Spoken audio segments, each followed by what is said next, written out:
finally, new rule, Republicans don't have to accept evolution, economics, climatology, or human sexuality. But I just watched a week of their national convention, and I need them to admit the historical existence of George W. Bush.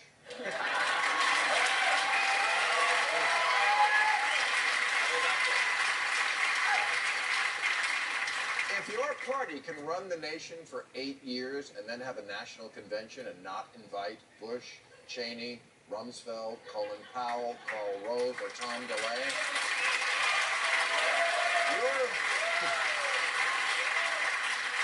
you're not a political movement, you're the witness protection program. In fact,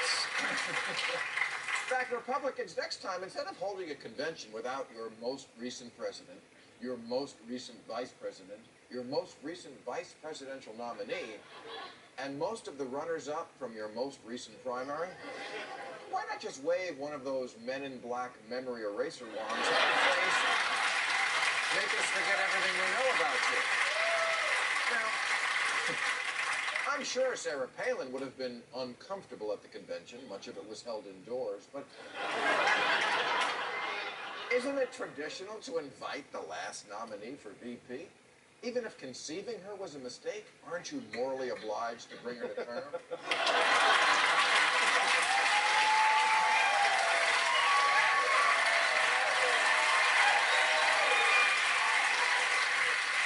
Because if you went by what they said this week, here's how the history of America went down. Okay, first, the Founding Fathers, you know, the original teabaggers, they got the Constitution directly from Jesus. Then the first Republican president, Abraham Lincoln, freed the slaves. And the Republican Party to this very day has never stopped fighting for the black man. Except that Romney and Ryan are now polling at 0% among blacks. They couldn't get a black guy to vote for them if they gave him a Lincoln.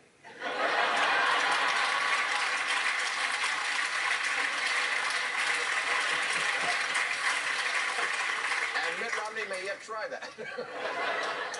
And then came, of course, St. Reagan, who was the innovator of the Republican Party's greatest power, the ability to completely forget. So I'm just asking, how can we trust Republicans with the future when, as far as I can tell from Tampa, the world ended the year Reagan left office? Like in 1988, we just all fell into a deep sleep listening to Pour Some Sugar on Me. And we woke up on Monday morning, Obama and his Negro army had wrecked the joint.